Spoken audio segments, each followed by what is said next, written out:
As we're thinking about systems of perspective, so we're moving some boxes around, thinking about eye levels, thinking about vanishing points. One of the main systems is the one-point perspective. So not too complicated. We've got one vanishing point, and everything receding that's parallel to each other is going to move toward that single vanishing point. So it's a really great one to understand. Of course, you can combine it with other methods as things go forward. One I like to play around with is just inside a room. A box. Why don't we just start with a box? So we're just going to build a back wall here of a room. You know, 8-foot ceilings. So I'm probably 6 feet tall. You know, something in here. So maybe a bit lower than that. So I'm going to put an eye level in here for looking at this world standing up. So I'm a little closer to the ceiling than to the floor. So I'm going to drop in a line here. This is going to be my eye level. That will give the sense that I'm standing in that room. I could do the same kind of drawing and lower this down to here, and I'd get the sense that I'm sitting in that room. So this is actually a really powerful part of perspective, is that it really positions you as the viewer. So now I'm going to put a vanishing point right in the center here. So I'm going to pick my vanishing point, and that vanishing point will work for everything that is parallel to each other, advancing toward me. So my room is going to have some 90-degree angles going on. So here's my orthogonal diagonal line projecting out from those corners, and I will feel like I'm inside this box. So what if that's a little bit of a boring space? What if I want to add some things in? So let's say I want to build a little nook out to the right. So I can drop a vertical line down, give myself a corner in this space. So now my ceiling is coming along here and up here like this. You know, I could build a little molding or something there if I want to kind of start to build in some house features. And then using horizontals, right? I'm going to project my horizontal out this way to kind of widen my room a little bit. So now I'm going to take my horizontals, project my room out to the side, drop my vertical down. So now I have a little wall, and then I want it to continue on the way that it was. So now I am using that same vanishing point, projecting forward through the vanishing point to build my room.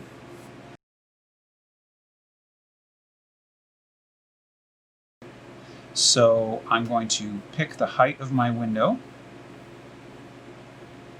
like that.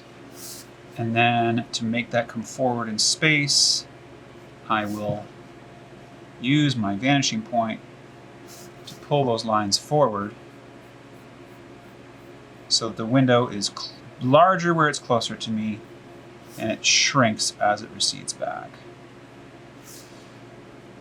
So I'm going to put in a little molding in here, a little casing for the window,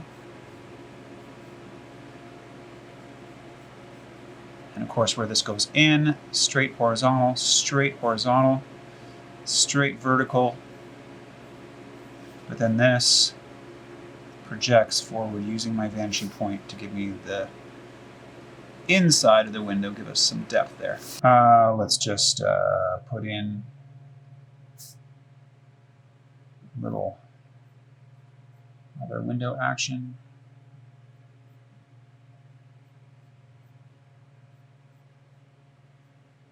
Yeah, nice. Yeah, what else shall we build? So we are thinking about this method of using the vanishing point to build a room. Let's say I want to put a table over here, and I want to think about how the table legs will fit into space. One way to do things actually is to map on the floor where things are going to sit. So I could run a table along this wall. Okay, so let's say I want a table to go here, and I'm just going to put, kind of a long table. And I want to leave a space at the end. Maybe I'm going to put a plant in the corner or something. So I'm going to bring this in. And then my table has legs that aren't quite flush with the edge. They're inset. So I can build a little floor plan, almost like I'm putting a little rug on the ground and mapping where it's going to be. And I can say, all right, I want my table legs to hit the ground here, and then I'm going to raise my table up out of its footprint. If you have a bunch of objects and you want to make sure they're not kind of colliding within the illusion, that everything actually has a place to sit, this idea of working with a little bit of a floor plan can be very helpful. Okay, so now I'm going to just bring up my table legs. And I can feel that there's room in behind here. So now let's think about the height. So if this is my eye height, my table is probably, 30 inches or something. So this is 6 feet, 3 feet. So my table height is probably going to be something like that. So I'm going to just take that height and run it down the wall and across. And I'm going to trim all this, but I'm using the end wall because I have my eye level sitting there at that wall. Kind of helps me to gauge how big things are going to be. So this, I can rise up. Remember my spot on the floor here. I can rise up like this and like this to find the corners of my table.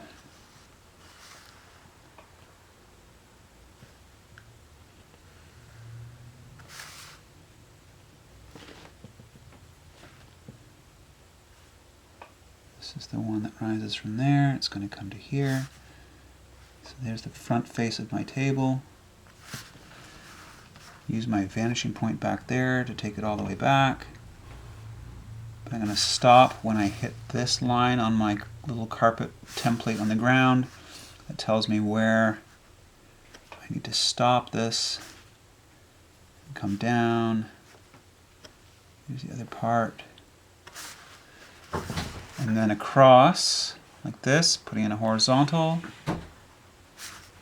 And use my vanishing point to bring that all the way forward. So there is a tabletop, and the legs are a bit out from the wall. They all make sense, and there's actually space for me to walk or to put something in at the far end of the carpet. There I can tell from the template. Ta-da! A little bit charming there, playing around. Let's build a door, maybe? A door into another room, right? Why not? So if I put in some vertical line, now this is all actually just going to be straight ahead because it's perpendicular to me. It isn't actually in perspective. There's nothing moving away from me in space. So I can just build a door here like this. Maybe I can make it a little bit of a wider gap that leads between one room and another so that I can actually see something through that into the next room. That would be fun. So here we go. I've got my transitional space here, and my vanishing point is here. So if I put a little bit of depth into this door, I might get something like this.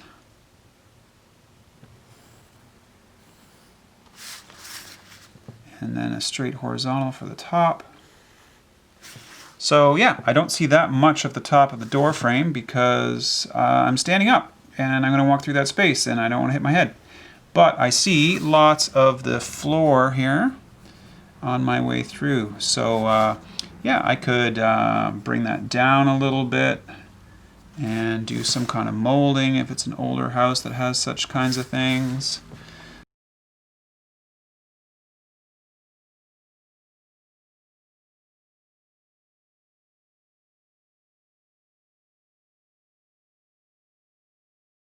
maybe this wall continues on the other side. So again, I'm going to have my diagonal line pushing back that way.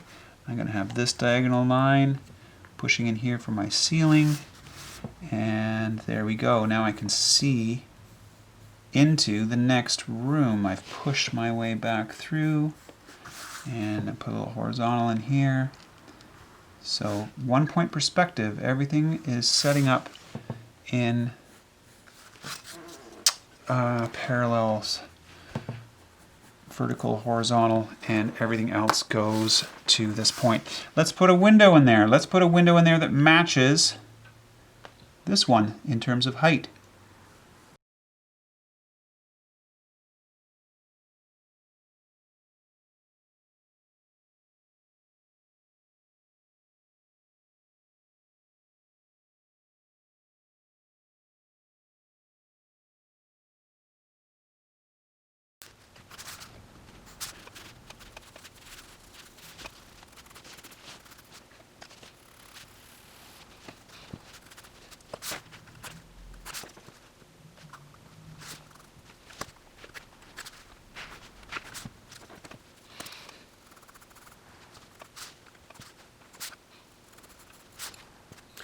Really, once you understand this, you can just elaborate this in so many ways. It's very good to just manipulate it, imagine different things, figure out how you can draw that. Sometimes drawing things in the real around you is great practice, but also just inventing stuff out of your head.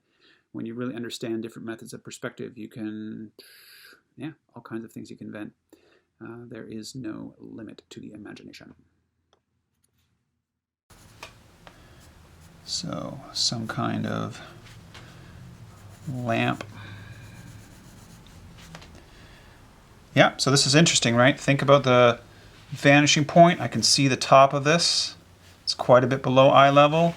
When I get to here, the bottom of this lampshade is very close to eye level, so it's going to be almost horizontal, but it's actually going to curve up a little bit. And then this, the top of the lampshade, I'm not going to see because it's above my eye level. So I am not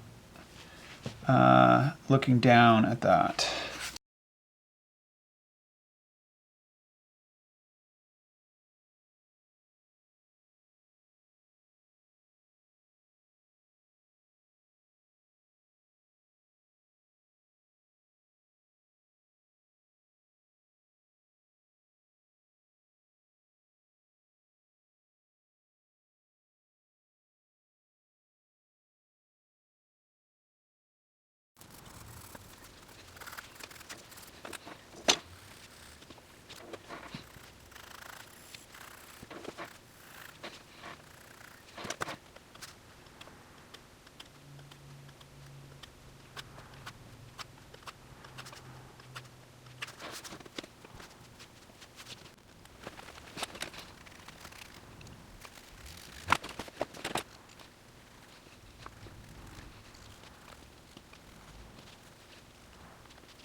So I just got carried away there.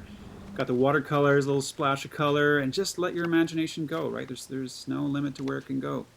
Embellish it, you know, work soft with pencil and then come over with markers and pens. There's so many ways to go at it. Dropping in some shadows always makes things look cool. So again, yeah, other videos will be around about 3-point perspective, 2-point perspective, and each time as you add these things together, you have more and more freedom to invent from your imagination and just represent accurately things in the real world. So enjoy.